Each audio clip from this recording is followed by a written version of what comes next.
Second session of the first Kentucky Summit on the economic role of freight modes. My name is Ken Erickson, and today I will be leading this session on the state of the ports, on the Kentucky Riverports Highway and Rail Freight Study. It is my pleasure to be with you this morning and look forward to engaging with you along with the rest of the study team as we've been coordinating together with Jeremy and the rest of the Kentucky Transportation Cabinet on this very important study. Today, what I would like to do is remind everybody there's an opportunity to look across and participate in this program. If you're not as familiar with Zoom, by all means, we want to show you a couple features here. One, that there's a mute and unmute button that you can use to speak or to keep out the background noise from coming through. Also, be able to turn on and off your camera. And for some people who have maybe Wi-Fi issues or bandwidth concerns, turning off the video does help in that regard. Also, we welcome you to be chatting through using the chat feature in the meeting here as we go forward. And then looking at different ways you can interact with us is to display reactions. And that's always helpful for sure if that's available for you to use.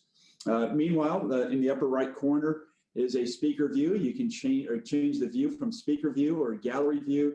There's different features around that. And as you go through here, a lot of different tools that are available. And we'll be reminding you of that throughout the different sessions that we have, of course, through today and then through tomorrow as well as we move forward in this program. So with that, we're going to kick off today with the state of the ports and as part of this first Kentucky Summit on the economic role of freight modes.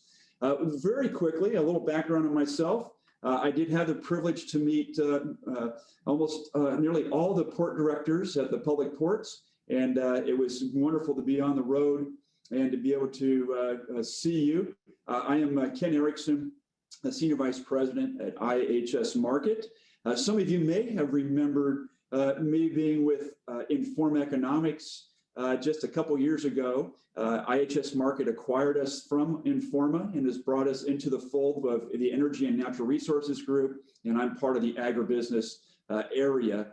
In that area, I head up our client advisory development team, spend a lot of time with our clients discussing market situations, but also what markets mean for them, and also representing and heading up our energy and transportation and policy groups. And I have to say, when we work with our clients, when there is a problem with the river system in the United States, for example, or a transportation interruption, we get phone calls from people in Europe, Singapore, Tokyo, Hong Kong, throughout the world. They're wanting to make sure that the system is not going to be stopped for a long time and that there's going to be opportunities for commodities to exit the United States or to enter the United States, as the U.S. river system in particular is very important to global trade and really to the price of various commodities on the river system that serve the world markets. And one of the things that we remind people is that when you might have a transportation impediment, let's say some sort of low water situation on the Mississippi River system or the Ohio River system, or there's an impediment at a lock and dam, that gets people's attention real quick. But what it also does as a framework is it starts to restrict the amount of available capacity to move the same volume on the river system, that which would end up departing your river ports or arriving at your river ports. And when you have less capacity to move that, you also then get higher freight rates. When you get higher freight rates, you get higher costs or lower returns to a producer or to a seller. And certainly that makes them less competitive. And we see global competitiveness start to kick in straight away. So be able to address and to do infrastructure improvements and investment is very important to having a reliable system that's available in the market there. And certainly we hear about these concerns from our clients every day, because the converse is true. When there are improvements in the infrastructure, when there are improvements at a port or on the river system, or to have adequate capability to move cargo vessels so commodities and trade can be moved around the world, then you start to see the return on investment, and you start to see that play throughout the entire system. And working together now as part of IHS Markit has been real exciting for us to see that come alive. For this morning's session, a real quick introduction about who we are at IHS Markit, and then jump into the purpose of this session, look at the state of the inland navigation in the context of a global environment that we work in every day. And certainly that framework I just outlined for you forms into that state of the inland navigation. We'll look at the current conditions of the Kentucky Riverports, and then start to break down and look at the Riverport development and what's the current status of that, and then open it up for questions and comments as you go through. And by all means, feel free to submit questions or post your comments in the chat area. We look to this as a dialogue, be able to have with you as we want to learn through this process. Absent being able to be together in person, where there'd be time on the sidelines during the coffee breaks or at the breakout sessions, we do try to make sure that these comments come through in the chat, or as we come to the end, to be able to have a dialogue with you as we go forward. With that, I just want to give a quick introduction who we are at IHS Markit, and you'll be hearing more of this from my colleague, Paul Bingham, who will be on this afternoon's session as well. But we're a very a solid company from where we've come from at Informa, which was a tremendous company. But being a part of IHS Markit, we fit in really well like a nice hand in glove, and we found a very good home to be from where we were. And it's very exciting to come together with 16,000 people globally across various areas of practices and businesses in energy and transportation, in global finance, maritime and trade. Be able to work with automotive groups and be able to understand what are the various data sources available, what's the proprietary data that we're pulling together, both for ourselves as well as with the global team that we have around the world, and to be able to work with these analytic teams to help our clients form opinions, understand what's going on from a knowledge base for them to make strategic decisions as we go forward. Really exciting with what we get to do every day at IHS Markit with the various team members that are very inspired to deliver great value to you and many other clients around the world. With that, I want to look at what is it, the purpose that we have with this session today. Well, first, I want to discuss a look at the 11 public river ports in the Commonwealth, and with a focus on the current conditions and status of port development. And secondly, provide you a snapshot of how these river ports are interacting with the markets around the world. And this will be layered on as we go through into other sessions this afternoon and also tomorrow, that we'll start to see these layers come together.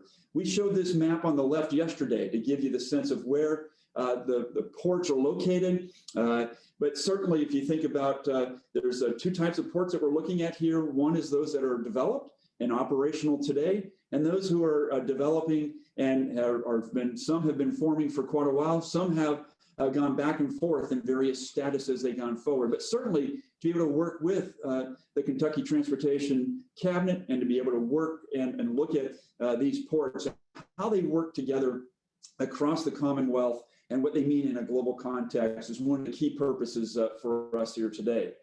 Now, one of the functions that we had within the whole agenda of preparing this study that the Cabinet kicked off is to look at and have in-person river port director meetings. My task was to go out and travel the highways and byways of Kentucky and to get a ground view of Kentucky and its river ports.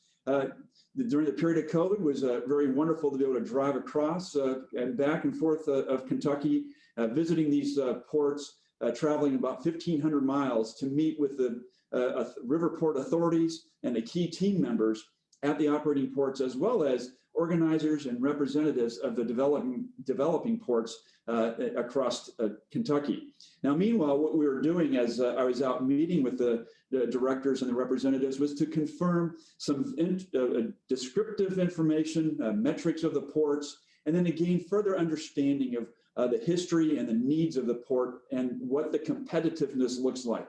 We've already conducted several phone interviews as it is, but to be able to be on the road and to have that discussion for us to meet one another.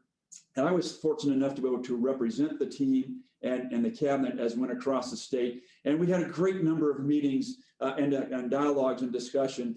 Many of the meetings went much beyond the scheduled sessions. And that was very much a valuable. And not only that, it was not just a meeting in an office, but it was also getting out onto the port itself to be able to go out and kick up dust, look at the facilities themselves, and to be able to get even more color and background of what Kentucky has and some of the needs that it will have going forward here to be a very competitive position on the Ohio, Mississippi, Tennessee, and Cumberland and other navigable waterways to be able to serve the world, but also serve its state. But not only serving just the state and the world, but also serving other states. And we'll get into some of the color around what we saw from domestic moves, for example, that were serving purely domestic markets, as well as those international moves that take place as we go forward here.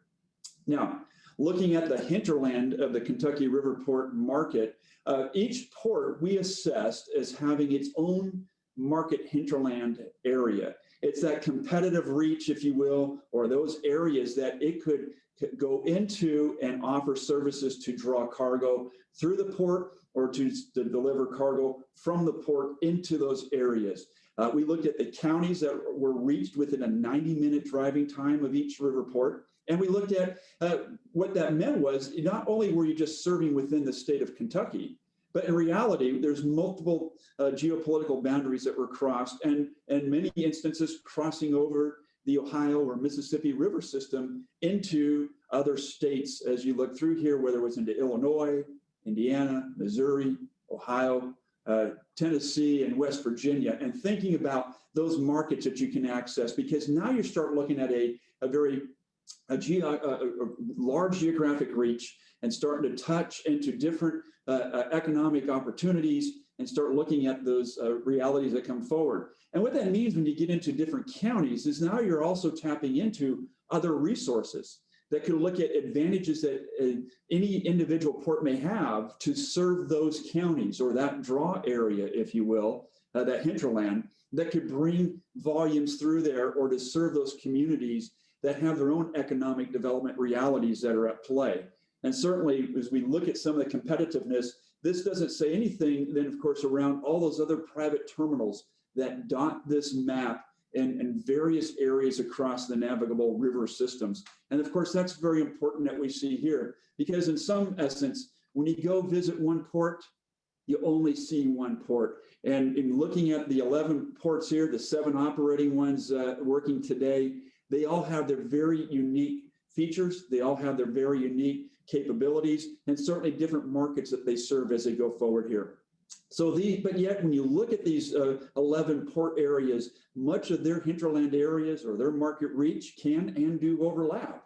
And that would seem like there's a lot of competition, but there's also a lot of collaborative opportunities that come forward out of that as we go forward here. So this map is very important when we look at the reach across a number of states and the population that you think about that's being touched directly. But not only that, when you start thinking about connecting to the rail networks or to the highway networks, or even into the air cargo side of things, you begin to see a multimodal approach that emerges from here. And be able to be within a day's drive of 65% of the U.S. population gets to be very impressive when you think about the Kentucky Riverport situation as we go forward here. Now, as we migrate and transition over to the state of the inland navigation, you're going to be providing a high view of what the situation is here in the United States, how it fits in globally, and then what's going on in the barge market to kind of give you, one, a bit of an education of what's taking place and how it functions. And then number 2, what is the economic realities here that we have in the midst of, especially this COVID environment. And within these economic considerations, Paul Bingham and team and myself get to work with many great economists and analysts across IHS Markit. And they spend a lot of time looking at the global financial situation here. And we look at the global real gross domestic product, the industrial production and real exports that are taking place. These are the key drivers that we see influence the volumes of commodities that are moving on the inland river systems. And if you think about the U.S. inland river systems on an annual basis, there's about 570 some million short tons of cargo that are moving on the Mississippi, Ohio River transportation system here. And that's very important because we think about the opportunities that come with that, but also the challenges with that. But in the meanwhile, at IHS Markit, and not surprisingly, as we're about to wrap up 2020, it's a very deep cut to global gross domestic product, as well as the industrial production and real exports. But we see a snapback as we come into 2021. However, some of that is being tempered as we're coming into the fall. We're well into the fall, coming into the winter months in the Northern Hemisphere, and to start to see some of the restrictions that are being put in place as there are more lockdown features being rolled out in various geographies across the Northern Hemisphere. And that gets to be important as we think about the commodities that move on the inland river system. As we work with a number of customers and clients, oftentimes we work with private equity groups who are looking to make investments in the inland navigation system, whether it's for different companies that operate on the system or barge operations or operators. And one very astute private equity group out of New York said to me, "We get it. We understand that the U.S. inland river system is very important because the United States has what the world needs, and we also need from what the world offers to come. And the U.S. Inland waterway system is the most cost-effective, safe, and least fuel-consuming mode of operation on a per-ton basis to make that happen." So it's a very attractive system. And as I said earlier at my preamble, we have clients that pay attention to the river system. When they're not saying anything, that means things are going well. But when there's problems in the system, that's when we start to hear the phone calls. Because there's this term that's used in labor economics, hysteresis or hysteresis, that talks about you're at one level of labor, and then there's a downturn in the economy. And the idea is that when the economy comes back, you come to return to full employment. The reality is you never really come back to that full employment. In fact, you come back to a changed environment and you find that you can do more with less. Well, that's very true when we look at what happens on competitiveness, that when we have problems on the river system or we don't have adequate infrastructure, that means competition can pick up the mantle and start to do more of that. And we've already seen that in other parts of the world. And you'll be hearing about some of that in some of the sessions tomorrow that will be looking at the global port situation and some of the opportunities around deepening of drafts and having adequate infrastructure. But meanwhile, when you look at the ocean freight market, and this is just looking at bulk vessels of all sizes, and this is very important because many of these vessels are going to be loaded with the cargo that's going through Kentucky down the river system to export position in the U.S. Gulf.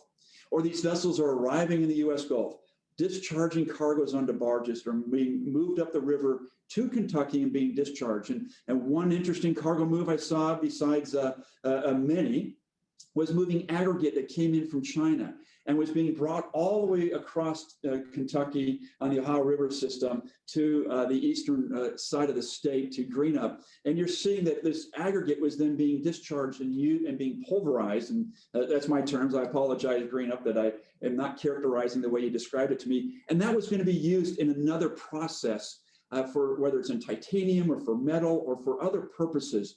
But there's a great value to the system brings. But when you look at the ocean freight rates, these are very important because you see that that impacts the cost of landed value into various countries. And that shouldn't go unnoticed. And what we saw when we came through COVID, especially in Asia, starting in December and January, you saw the economies flatten out and went silent. And then as those economies started to recover and open up, you saw great amounts of iron ore, even some coal, not great amounts, start to move in the biggest vessels, the Capesize.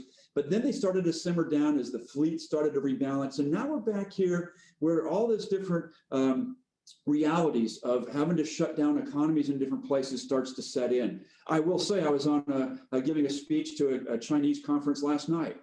They were meeting in person in two locations, in Shanghai and Beijing. And what's interesting there was in both of those events, there may have been 400 people at each event. Only 2 people did I see wearing masks, and there was no social distancing taking place here.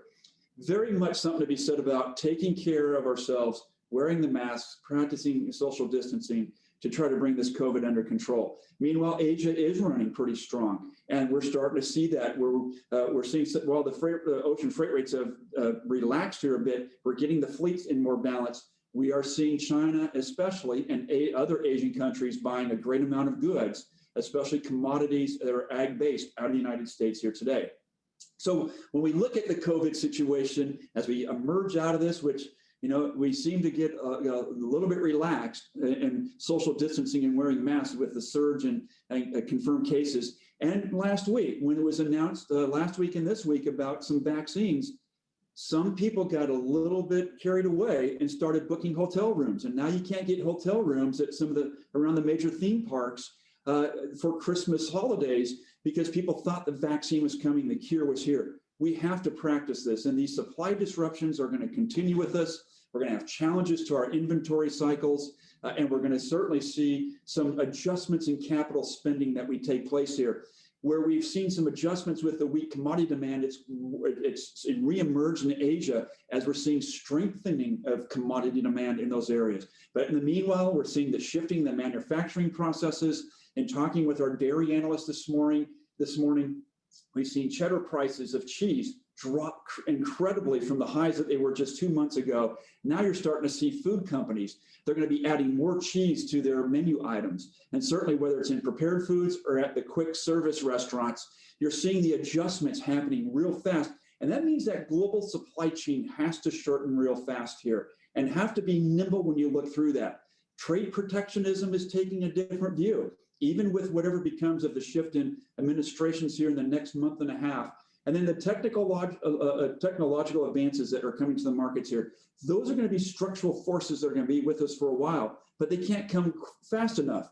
And yet during this whole COVID thing, it was about how fast can we adjust the supply chains and to shorten them. And that was moving away from a waterborne process that was very fuel efficient, but it was not adequate enough to address what was the consumer behavior was in the marketplace as we look at the consumers buying online, having commodities or products or goods delivered to their doors. And that certainly has changed things here. I'm in Memphis, Tennessee. We have a little fly-by-night company named FedEx here, the world's largest airline. Although I shouldn't say that for Kentucky, being with Louisville. And I know that UPS does a great amount of air cargo as well. And certainly their ground network is second to no one. It's remarkable what that has done. As we looked at the earnings release from Walmart this morning, who has transformed their business and has had record profits from or revenues from this COVID on the side of online purchasing. And so what we've seen is that fuel efficiency starts to diminish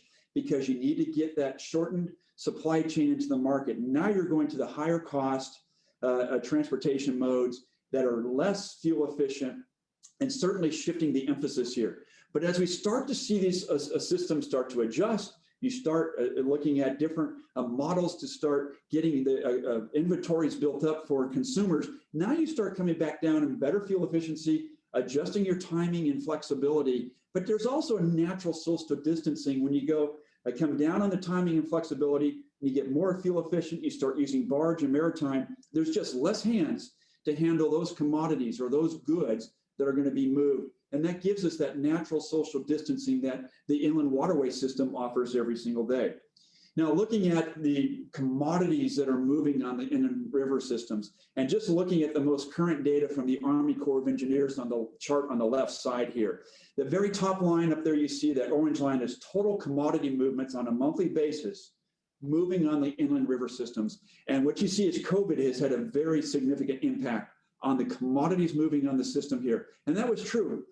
Visiting the ports that I went to, saw some of the commodities that have fallen off, and certainly some dynamics around that. As we look at, especially around coal has been a long-term downward trend, and that was a general theme everywhere I went and in the discussions that we had. And to see that come back is going to be very challenging. Coal has always been a short haul move and hasn't been a great friend for the barge industry in particular, let alone the local economies of the river system. But also chemicals have been hit pretty hard too, as they've started to take a downturn. And petroleum has certainly been devastated because we had seen quite a bit of crude oil that had hit the river system, as well as some of the distillates that were serving for driving or for fuel consumption dropped rather precipitously. The only bright spot that we see out there right now is in the farm and food products, and that is because of the voracious diet and consumption base that's in Asia and China in particular. China is buying so many soybeans and so much corn and anything else that it can buy and put into a hog or into a chicken. And they're growing their herds real fast. And last night I heard astounding numbers. We're going to have record U.S. grain, soybean, and product exports here this year and possibly in the next year. And over 60% of that volume moves down the inland river system to export through the U.S. Gulf. And that's very important because of that volume at the Gulf, over 95% arrives in a barge. And that's very important as we think about a very fluid system here. Those are long haul moves that the U.S. feeds the world in that regard and certainly takes care of that. In the meanwhile, you're bringing in fertilizer or you're bringing in other chemicals that are supporting agriculture. So right now, the farm and food products are very, very important. And meanwhile, we're seeing some weather challenges in other parts of the world. Now, looking at the chart on the right side, this is a survey that we do of the barge operators every year in our annual barge fleet survey. And what we've seen that the fleet has sort of topped out at about 22,500 barges. And what we've seen is that the covered hopper fleet, the largest of the overall fleet, has topped out at just about 12,500 and starting to shrink a little bit. We've seen a major barge builder across from Louisville that closed down 2 years ago now, and we're not going to be able to add capacity to the barge fleet as much as we did before. Not only that, there's a very young fleet we have out there, so you don't have a great incentive to retire fleet and remove it permanently. And besides that, the cost of the price of scrap steel is really low, so that's another disincentive not to remove fleet. Meanwhile, the open fleet is not having any fun with a bad coal market, and that fleet needs to continue to shrink, given the demand that's out there for the lack of demand that's out there for open barges. And the tank market has been increasing for quite a bit, but it's probably going to hit a pause here as we go forward with the uncertainty with the chemicals and the petroleum moves that have really been hit hard by this COVID environment here. So the barge operators are in transition. Those who have covered barges, they are starting to see a promise here of opportunity for some positive returns. Those with open barges and tank barges, they're facing a bit more challenges as they go forward here. With that, looking then at the current conditions of the Kentucky Riverports, I want to look at some key takeaways or key themes from the director interviews that we conducted and some of the general things. And for the port directors that are on the call, or as you listen to those and those I met with, I'm certain we missed a few salient points and certainly welcome your comments on that. But we tried to synthesize these into a few slides here. Number one, every one of the folks I visited with and interviewed are very appreciative and thankful for the Kentucky Transportation Cabinet has undertaken this study. They all felt it's been overdue, and they felt it's very important. But they also look at this as a great learning opportunity and also to be able to get involved and roll up the sleeves as they go forward here. They also are very appreciative that the Commonwealth makes available an annual grant of roughly $500,000 a year as a part of a matching program for Riverports to submit proposals on. Now, it's a great program. However, there's a great amount of other needs out there because of the age and the structure of the inland river port systems of Kentucky have been around a long time. The funds are limited and they're distributed across the river ports. And at times it's very difficult to obtain a sizable continuing funding level for a very capital intensive improvements. Meanwhile, the current funding level limits does limit the extensive investment opportunities. Now, there's been a great number of projects that have been accomplished, certainly the ability to stage different investments over time or just to be able to make necessary repairs. But however, the rules do require that the funds be used during the current fiscal year that it was issued, and you can't carry it over to the next year. In essence, be able to pool resources that you could pull into another fiscal year to really get more of a bang for your buck as you go forward here. Now, several comments were made around the comparison of the types of structure of port systems or governance, if you will, with other neighboring states such as Indiana and Missouri. Very different structures even between Indiana and Missouri.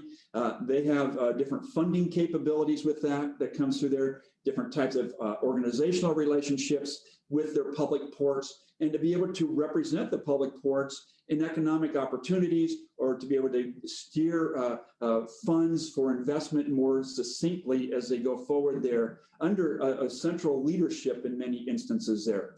Now, looking at for the cabinet, looking to them really as a way to coordinate and lead efforts with the Kentucky Cabinet for Economic Development and representing the interests of all ports and waterways for the infrastructure, but also for the markets that they serve, to be able to look at this as, hey, look, we've got a great asset, a great resource that is a low cost, low fuel burn, low emissions, but also to be able to be multimodal in reach and be able to save other modes by being competitive, but also to take, say, different freight off highways and be able to concentrate that as you go forward there, and to be able to give some opportunities, but also to connect to other parts of Kentucky and other parts of the country, quite frankly, as you go through here.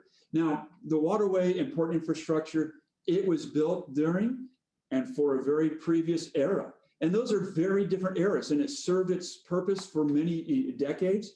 Some of those that you're going to find were developed, say, in 1 year, and maybe 5-10 years later, did they really start to come into their own and start to serve the needs that they were built. It's very challenging, but having infrastructure in place is a bird in hand, and it just starts with one person to come in to start seeing those dominoes fall to serve the state and the Commonwealth, but really to serve the country and the world. But among the ports, there's a collective identification of need that's out there, and very much a desire to modify the infrastructure for today's era, but not just today, for the tomorrows, if you will, because you really can't just be building for today. You got to be looking out the decades from now where we go forward here. Now, in the past, many ports to secure revenues sold land and unfortunately sold waterfront land. That is your prime land. That is your ticket to be able to serve a community. A port is a portal for service. And when you're selling your waterfront land, now all of a sudden you're losing opportunities to plan accordingly, and it leads to more of a disjointed port operation. Other ports were set up to really to serve local farmers. And we certainly see this in the western part of the state, and really as a mechanism to allow for economic development and to really have an ability or a pathway to submit grants for infrastructure funding. And certainly we're seeing a lot of benefits of that today as Kentucky has become a very productive corn and soybean producing state, but also be able to serve the needs of some of the local markets, but also the export markets as well, that are very much in need today where we are with the global consumption. Essentially, you produce one bushel of something, it's being consumed someplace else around the world. We are seeing a good demand response. Now, each riverport has its own local governance, and it's very much its own influence. Usually a 6-member board of directors. Representation from that city or county governments in that area, made up either of the local members, citizens that may have activity in the waterway industry or not, and then sometimes a political elected officials are appointed to these, and then those are approved by the commissions of those areas. So across the state of Kentucky, you can see there's like about 42 board members. And this is important, representing the local interests of the 7 operating ports, which is very important. And that gets to be where folks are looking to themselves and sometimes haven't had the chance to sit up and look across the entire spectrum of Kentucky's riverports. And certainly this is that study that everyone is on the visits is looking forward to be able to bring in front of their respective boards, to bring in front of their tenants, and be able to talk about what it is that we can be doing to better serve the Commonwealth, to serve your local areas, but to serve the world if you think about being that conduit for trade. So with that, kind of looking at all of that together, those are some of the big themes and takeaways that we had. But what does this mean as far as the status of the riverport development? And I'm going to go through each port, first with the developed public ports from west to east, and then we'll look at the 4 developing ports, again, west to east, and look at some of the key draw areas, that hinterland that we discussed earlier, and then start looking at what are some of the takeaways that we heard as we went through here. So with that, I'm going to start with Hickman-Fulton, and then again, work the way across from west to east. On each chart, we're going to be showing you, or for each Riverport, it's competitive market hinterland. Again, if you will, it's that 90-minute drive time from the center of these maps where the port's located, and then looking at the counties that it accesses. And remember, we were not limiting it to a geographic boundary, political boundary, but we were letting the drive time do its work and say, how far can we go? Now, recognizing that in many of these instances, you're going to be seeing kind of disjointed maps. And that's because as you go over the river, you funnel it through a bridge to get into another geopolitical area or boundary, if you will. And now you start seeing these interesting contortions of draw areas, if you will, that have economic opportunity. Later today, you'll be hearing a bit more about some of the commodities and the modal usage in these areas as you go forward here. But that's kind of the construct that we're working from here. With Hickman-Fulton County, it's been a long-established port, as nearly all the developed ports. 10 acres with an additional 210 available for purchase and development. It is served by a short line railroad, though it is very much underfunded and needs quite a bit of work to be able to connect through Tennessee to get to Dyersburg in Tennessee there in the northwest corner. But there is a plan to develop another line that would go to Union City. And certainly there's some work going on in that regard right now. Now, the infrastructure at the port has exceeded its design life. It's requiring substantial investment to modernize and expand. And that's going to be a general theme you're going to see in all the ports as we go forward here. And certainly as you look at this, the reach for the hinterland is about 21 counties across the 4 states, including Kentucky. And that's a very broad reach because that gives you even more economic development opportunities to work in a collaborative, coordinated manner, perhaps with some of these other counties that you see that are out there. And that's very, very true for all these different river ports that we're going to review here. Now, in terms of the Paducah-McCracken County Riverport, again, 32 counties here, very similar. You're going to find a lot of overlap between the Riverports and their hinterlands.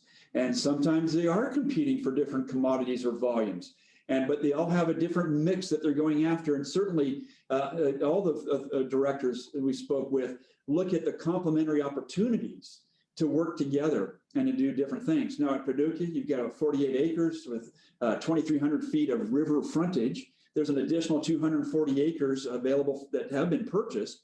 Now, increasing river frontage is going to be very important to accommodate higher volumes.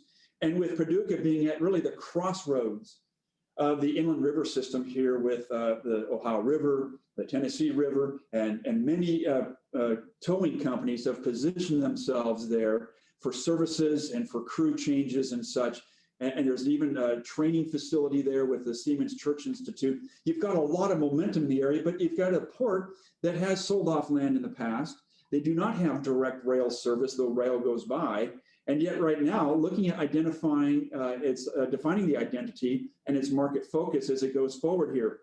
It's got infrastructure, but the type of crane that's needed to really look at high speed, high throughput has got to some modifications to be made. And certainly with around a grant that's available at the facility for intermodal work, looking how can that be best used to serve the types of commodities that could be moving on the system. And really, if we look across all the ports, intermodal or container movements was not one of the top discussion pieces. And one of the, I fear giving him saying his name over in Greenup, but I love this. He says, we cannot look at container on barge as just being a postage route. It's got to be something that's going to be very much about volume and about being concentrated to serve the appropriate needs, because it gets to be very challenging with the infrastructure required for that. So looking at the Paducah, certainly there's a lot of momentum there, but there's also some challenges to overcome as they go forward. Now in Eddyville, a 250-acre operating port, has a public dock, a multinational grain company, where the port is operating the public dock and certainly doing a phenomenal job, but they've got a lot of area available to do some more expansion. They've got currently at present a master plan underway that should be completed in December, as we understood. And some of the things that, from a long-term perspective, that they've already been talking about is expanding its footprint along the channel, but also be able to have an improved access road to get into those areas and minimize the interruption, if you will, of those waterfront areas that are very important. That's where the rubber really hits the road, or the cargo hits the water, is you've got to have access to the waterways. When we disrupt that, that really has challenges. And again, its reach is 32 counties across 3 states, including Kentucky here, but very much an agriculturally oriented port, though it has some unique features with 2 fishing processing facilities there, and that's a very interesting development, as one just moved there this year, and serving different needs and opportunities around that, and has an industrial park nearby that's served by the Paducah and Louisville short line.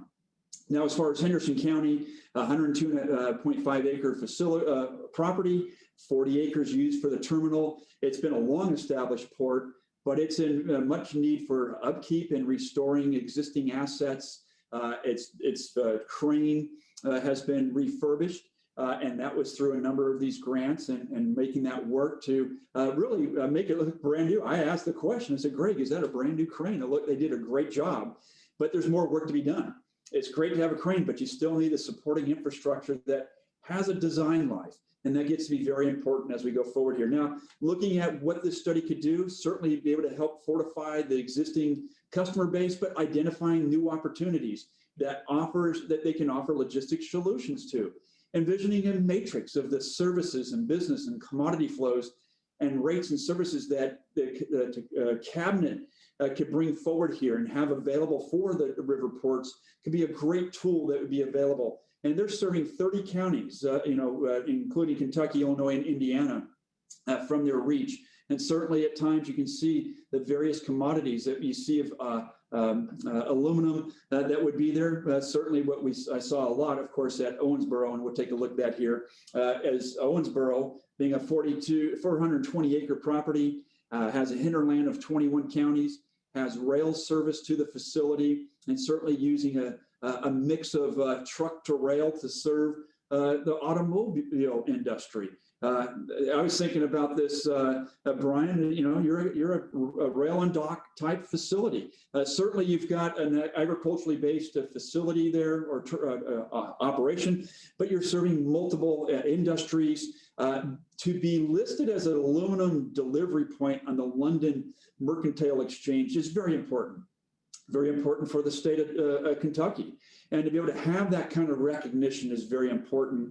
And to be able to have that as a point that is part of any kind of delivery point. You've got a surety of operation. It will have minimal disruption. It'll be open and accessible year round.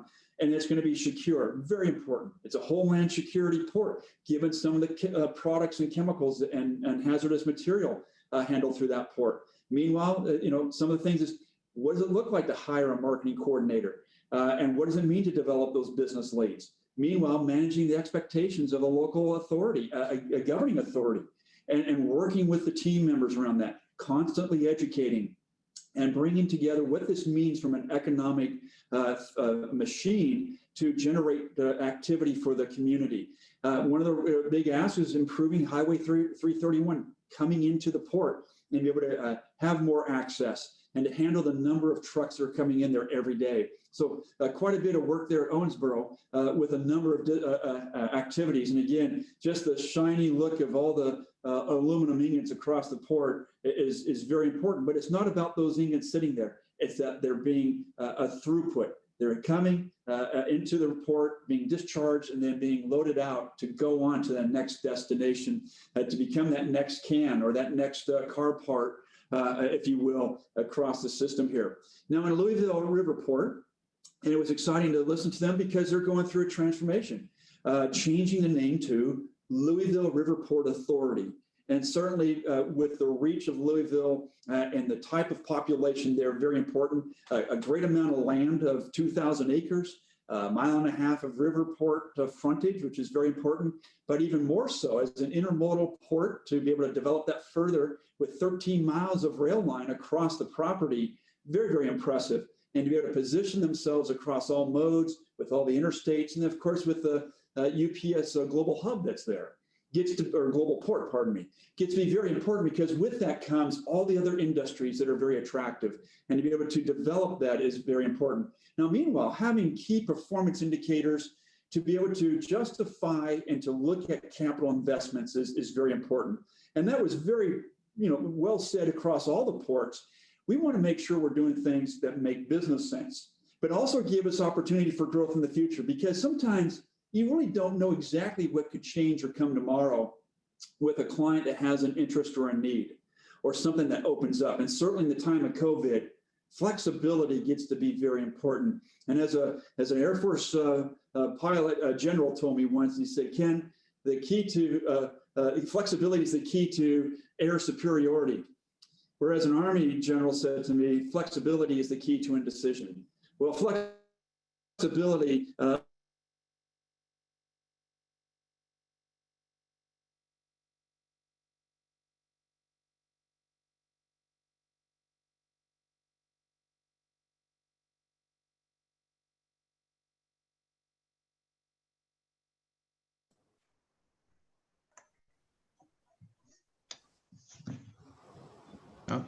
Hold with us for a moment. I think Ken's coming through some technical difficulties here.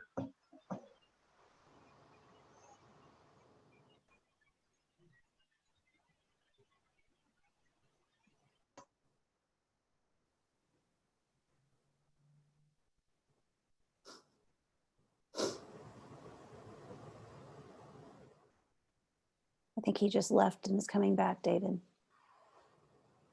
Yep.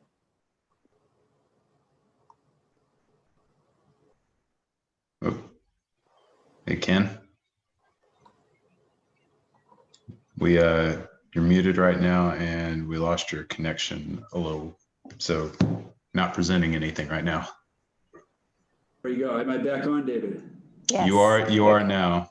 We're still not seeing slides. So I need to probably reshare. Yes, sir. Let's see here. The day of COVID. I can see where there we go. Man, you missed it. How much did you miss there, David? So I just make sure I'm off to the right spot here. We were in, I believe you were still in Louisville. All right. I just moved over to Greenup. I'll go back to Louisville. Yeah, we were going through your analogies about the Army and indecision. Well, that's what happens when I talk about the military. They shut you down. They struck you down. All my in-laws are Army, and so is my nephew, so go figure. They're coming after me. But, having the ability to be flexible and to be able to be adapt quickly gets to be very important, and having key performance indicators helps manage that to be flexible and be able to have that security as you look through here. Looking over at Greenup-Boyd then on the far east side of the state, 29 acres. And this is the one where I saw the aggregate coming in from China. I didn't know that it was moving. And I'd asked some other people about that without giving disclosure to where it was sourced, and the type of aggregate was interesting. Not many people heard about that. So again, the global trade is very important here. And I think, hearing from the panels tomorrow about being able to have better accessibility through the Center Gulf gives you that better access to the global markets, as you may just look at yourself just being Kentucky, but you're Kentucky serving the world. And certainly for Greenup, coal was that story for so long. But now looking at the other opportunities to connect to its East Park Industrial Park, looking at ability to transition from a high volume coal throughput facility and attracting business through its existing infrastructure, and having a solid waste treatment plant that they've turned around and have made that available. And it's a great selling point. It's looking at, here's what we've got. How do we make this accessible for business? And certainly the group has been very collaborative to do that, and certainly working with that tri-state area between Kentucky, Ohio, and West Virginia to be that economic magnet for the region. And that's where we start to erase those boundaries, so to speak, and look at what's best for us as a region. What does it mean to bring in volumes? Because in essence, ports are a way to improve employment and tax revenue base. But also, if it's another side of the river, was kind of the thought process here, they're also going to be employing people and also be buying and then seeing cargo that would originate on the Kentucky side or being destined for the Kentucky side moving through there. So it's this collaborative nature. And they've certainly had some great programs that they've been using there to help educate, especially young people in that area. There's 25 counties that they reach and reach of, I think it was about 300,000 people, person population in that area that they could access going through there. Now switching over and looking at the developing public ports in Kentucky. First, I'll start from west and go east. The West Kentucky Regional Port Authority formed in 2019 and looking at 3 sites. A feasibility study is underway and really looks at the cabinet to consider a statewide authority in the similar vein like Indiana. And again, it's a very similar theme we've heard through other ports of thinking about what could that structure look at.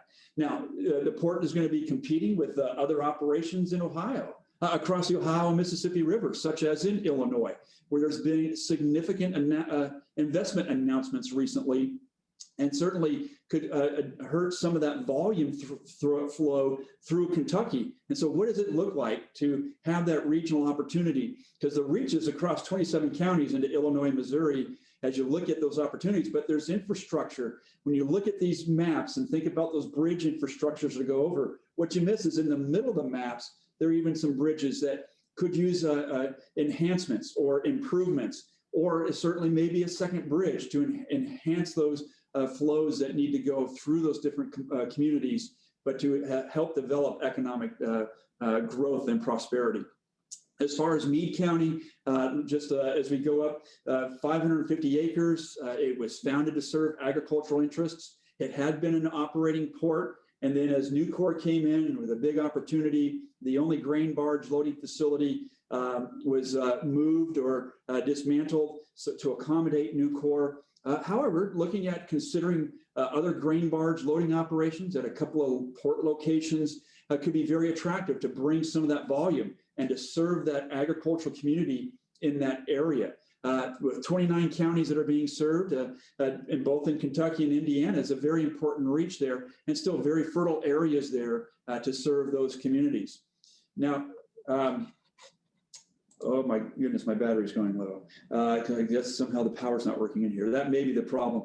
Looking real quickly at Mason County, certainly with 32 counties that they hit, it's been under development for more than 40 years. But looking to work with the Central Ohio River Business Association, CORBA, and see how they could work in a regional aspect where maybe up in Cincinnati and Northern Kentucky, that's more less industrial, but maybe work further down upriver, you're more industrial.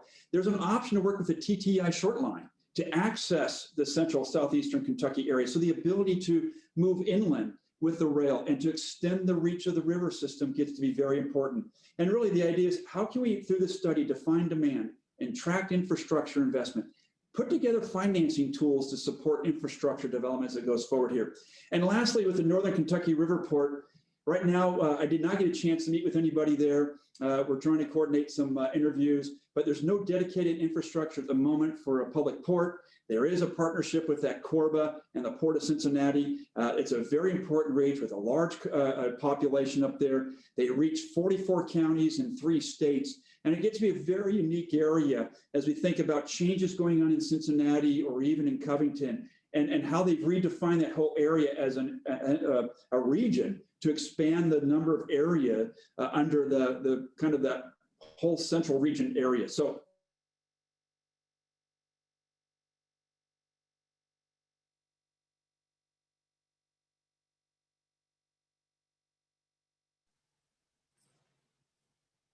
I think we're losing Ken again.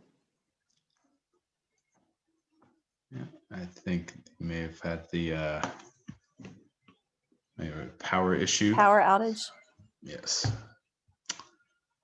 So we'll hold just again, sorry for the Sorry for the issues. We'll hold for just a moment and you can come back through and talk about the rest of the Northern Kentucky and then come across and finish up with the remaining port is Maysville-Mason, which is just east of this location. So again, apologize for the issues. We'll hold off for just a second, allow Ken to get back on here, and maybe he went to go grab a power cord, or because we're still looking at his screen, so I'm not sure. Yeah. We can add just a note about some of the comments in the chat are helpful. People pointing out things like highways to make sure we include and on the maps and things like that. So appreciate everyone's comments and please keep them coming.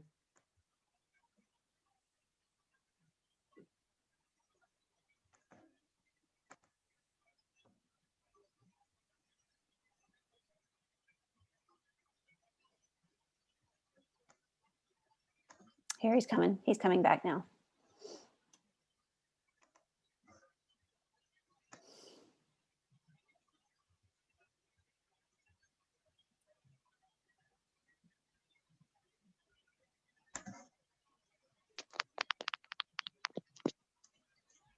Ken, are you there?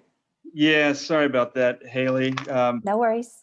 The power did not work in this room. I had to get an extension cord here. Well, I was at this. Are we still on, Haley? You have not shared your screen yet. You are back on audio, but not video nor sharing your screen. Yeah, I'm still trying to get my computer log on. I just dialed in on my phone. Sure. You were talking about Northern Kentucky's port and the fact that it was in the development process.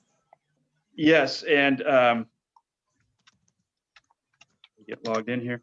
And certainly with the Northern Kentucky, certainly in a development with all the regional activity that's going on, and they've expanded their reach in Northern Kentucky. We look forward to coordinating with them and be able to put some more information together with them as we go forward here. So, well, I'm just about there, Haley. So. Okay. With that, I was actually going to be wrapping up there with Northern Kentucky Riverport, as it's got quite a reach into the 44 counties around it in Ohio and Indiana as well. And certainly with its large population base, it gets to be very important there. So I'm going to drop. Okay. Well, if Ken, if that was concluding, maybe we can run through some of the questions that we have and start to address anything, maybe starting with what's in the chat box. Sure. I can just start at the top and work my way down. First one is Amazon is in Cincinnati and growing fast, but is river transport too slow for Amazon? That's a good question. Real quick, Haley, could you turn me back on to share a screen real quick? Oh, absolutely. Yeah, that's a great question. And, is the river system too slow for Amazon? And, if you think about that with Amazon, it is about overnight delivery. But the overnight delivery requires that those commodities and goods came from a distribution center, or it came through a network that's out there. And so on one hand, what would be coming in on a barge on the waterway for an Amazon, it would most likely be in a container of some sorts, although Amazon is proud to say that they will sell about anything through their platform if you can find it, and there's a seller, and then you can get a buyer. And so maybe, a special project cargo could be sold through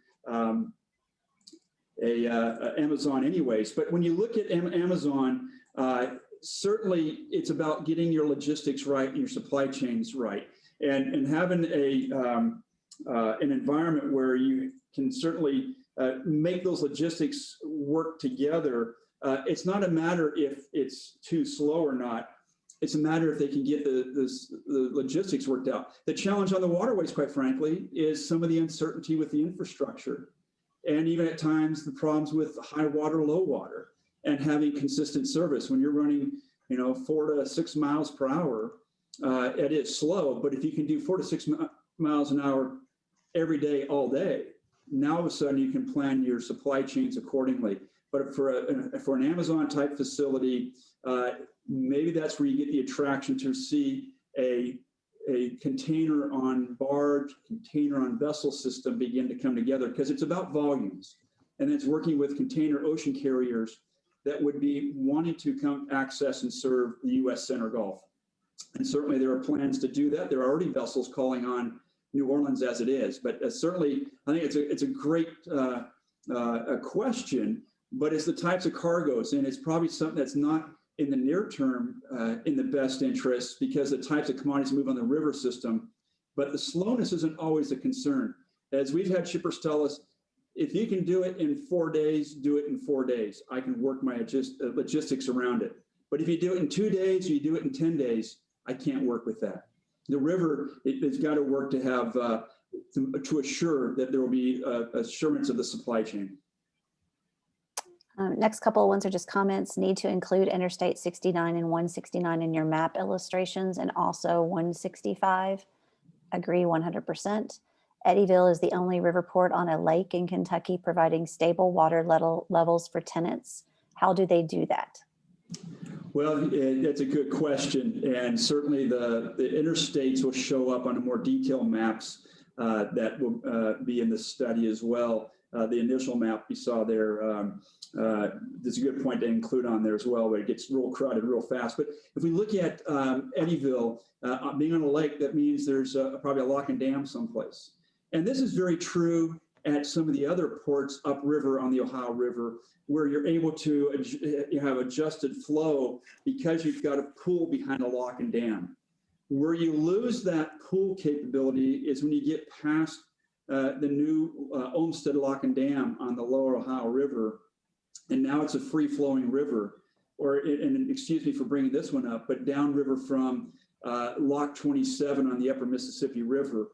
Now you're beholden in those areas, and that would be for West Kentucky as well as Hickman. You've got the challenge of water levels that you can't control. And you can go from a drought year where you're, say, 10 feet under gauge, and you go into a flood year the next year and be at 50 feet above gauge. That's a 60-foot difference. And that it's a challenge. And that happened in 2011. We were in a flood year, and in 2012, we're in a drought. On Lake Barkley, on the Cumberland River, it's a pool, and it's controlled through a lock and dam system. And certainly, I think it's the TVA that has a lot of authority over that. And really, the whole system of the Tennessee River Valley is really a way to generate, it's good for navigation, but it's also good for hydroelectric power. And it's also a way to help control flooding downstream, especially as you go onto the lower Ohio River through Cairo, and then even further down the lower Mississippi as you come past us here in Memphis. So being in a pool is very attractive. And again, as you go up further up the Ohio River, those pools are controlled by those lock and dam structures. And that means you have minimal change in water heights, and that allows for more consistent, reliable service. Okay, a couple comments about you disappearing, and then one, this is a marvelous presentation, by the way. Come back, Ken. What was the key to flexibility? ? Louisville.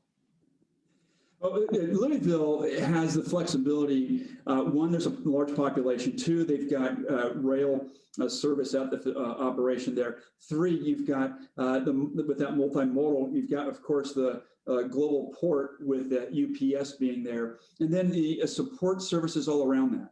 And you look at the industries that are there and the opportunities that come with that, and as well as being on a pool as well. You've got the flexibility to switch back and forth. But that's one of the things that Louisville Riverport is looking to try to take advantage of that. And what that looks like is you've migrated out of a coal environment where coal was the big throughput. And dare I say, coal was really nice because it was fairly easy. You show up and there's coal barges there every day. Either you're loading them or you're discharging them. Now it's an opportunity. And don't forget that every time there's a problem or a change, that just opens up opportunities. And that means we put on our thinking caps. And a study like this is going to be one of those driving forces is desired across all the ports, river ports, as to what are those key features that we need to be looking at makes for a successful port. What are those key performance metrics that Louisville really pushed to say what are the economic opportunities, but more importantly, what's the return on investment we're going to get from this as we go forward here. But we also know that the world can and does change, and 2020 is testimony to that. And the question is, how are you positioned to be able to adapt to the change that we have here? And that's where flexibility gets to be important. But you've got to position yourself with educated flexibility to know what you can offer. Years ago, infrastructure was put in place with what thought was flexible then. It's still very well served, but it's exhausted its design life. But now it needs that new look, that new understanding of what is the economic reality or opportunities that we are in, not just in 2020, but in the 2030s, 2040s, 2050s, if you will. The next comment is from Tim from the Port of Louisville. FYI, in addition to 13 miles of rail infrastructure, the Louisville Riverport Authority facility is also served directly by CSX, Norfolk Southern, and the Paducah-Louisville. Thanks, Tim. Appreciate that. Next comment, maps shows Cincy. The next comment, we went over Maysville and Mason. Did Ken mention the Brandenburg Riverport? That would have been over at Meade. That's commented there. Thank you. Nucor has a massive development and purchased the land that occupied the port. It's an example of a port that will have to be completely reestablished. And certainly that's some things we're looking at here. And certainly with the big investment of Nucor brings, that's an opportunity. And now you start looking at, do we have other opportunities we can bring forward here? And that's where, as the local board of directors and the local port authority, along with the economic development, is assessing that right now. And they're going through their own change, unfortunately, with the passing of their former judge that was there. Next question is, how are the public riverports established in Kentucky? Do they have to have Commonwealth approval? There is a charter that needs to be submitted. And I probably would rather default to Jeremy, who could probably give much better chapter and verse than me. But every port, I asked about that, and certainly they have to file a charter and be recognized by the state as a public port authority. They have to submit an application to the Transportation Cabinet that is reviewed and approved. Thank you, Jeremy. Thank you, Jeremy. I have always been told it is not speed, but reliability. If river traffic is reliable, it should meet the need. I think that might have been about the discussion, perhaps about Amazon, even at the time. No, that's a good point. Where do large international quantities get broken into smaller warehouse deliveries? At the source, at the receiving port, or at an intermediate facility? Yeah, that's a good question, because if we think about an inbound cargo, whether it's a project cargo through the U.S. Gulf, let's say some sort of large generators or windmill parts, those come in pieces and they continue to move through. And certainly the assembling of those could take place at a port, but the port may be that next step as a portal for throughput to get it as close to the next opportunity that exists out there. And certainly you start evaluating what is it that our local infrastructure can accommodate for what would be, say, and again, I'm talking project cargo, of unique size and dimensions that wouldn't be able to be railed or trucked great distances, but the river system allows you to get as close as you can and minimize the big network shutdowns, whether by rail or by highway. Now, as far as raw commodities as an input, I'm going to give an example I meant to bring up earlier. This summer, from July through October, the Army Corps of Engineers, together with the industry, the shippers and barge industry, shut down the entire stretch of the Illinois waterway to conduct significant major rehab of the lock and dam, 8 lock and dam structures on that system. And that was a complete shutdown. What happened was a lot of companies knew about it. It was well advertised. And some just either stockpiled on inbound cargo and they had large inventories, or they were trying to ship out goods, but for some commodities they couldn't. So they were either looking to store or to truck further distances. In Kentucky, there's a few locations that would receive barges from the Illinois waterway with various cargoes, special cargo to wire rod, as I recall, or other commodities or products. Now, that with the river closed, they were unable to deliver, and that led to trying to be creative. And that took, and was a lot of creative work with the port directors to work with shippers to try to see the opportunities using other modes in the short run. I think the concern becomes, because what happens, it comes in from Illinois, it comes into that port, and it might get transformed at the port, or it might be moved on a little bit further by another mode, if you will. But what that did was it minimized how much was on the different highways or even on the rail networks in those short moves. What probably happened here is you may see some cargo that won't come back to the river. Remember my hysteresis definition about you're performing at one level, there's an interruption, you'll lose that level of performance. But in reality, you never come back to the level you were. And what might happen here, especially with the railroads, are very desperate for volumes. They may be in a position to say, you know what, we can go shorter distances and be competitive to the waterway network. And maybe we don't need to go through the ports. And I think that's where you get some challenges there, that when you have interruptions, that could be a challenge for the long run and lose some competitiveness there. But to be able to, it's all about what an investor would be looking at, what a shipper is going to be needing, and what those buyers are. And ports help accommodate for the added value, or to be that carry-on point for further processing of a good or a commodity that comes in or through a port. We have just a couple minutes left before the meeting concludes, so I'll try to get through these last ones to you. I believe if you can show that river transport can reduce congestion on highways, you can qualify to use highway funds for improvements. Another question, can part of the load be a moving warehouse on water of a part of an effective system that moves goods slowly but with high volume? That's a good question. The first one, a comment that was made, we have seen this over in Virginia, as you look at diverting trucks off a highway to move containers as an example. So there are illustrations and examples of that to divert trucks off the road and use the barge waterway mode. As far as, Haley, I just forgot that second question. Can part of the load be a moving warehouse on water of a part of an effective system that moves goods slowly but with high volume?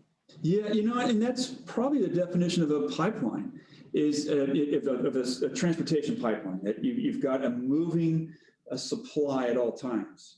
And it comes back to that consistency and a reliable system, both the locks and dams and then the water levels, and at a port, if it's export-import type moves, and also at the riverport, to be able to have a surety of flow through a facility that you want to say, we can measure and quantify that we've got consistent flow, and to be able to demonstrate that. And really, we call that in agriculture, that's basis. That's the difference between the futures price in Chicago and the local price or some price elsewhere, and that's transportation. And that's going to be reflected in the cost of transportation, but you can be that floating warehouse as goods are in service, and to have that consistent service gets to be important. Give it to me in 4 days, but don't give it to me or 2, or don't give it to me in 10. Be consistent with what you can do. I can let my supply chain do the work then. That is about the end of our time, Ken, if you want to wrap up or thank everyone for attending. Well, thank you, Haley, for leading that. And I apologize, friends, for the challenges with what I had on my power here in the office. I'm going to have to get that fixed. It's a brand new building, too. Again, welcome to this first summit.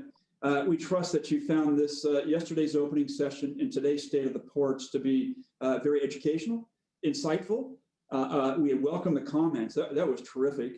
And as you got more comments, please feel free to reach out to the team. We've got the web project website up there. You can reach out to us through the meeting invite that was put out there. And we look forward to working with you as we go forward. This is the first summit. We still got quite a pathway to go forward. This afternoon, we'll be having the current freight movements in the market. And then later on, the economic development with Riverports. So take a break.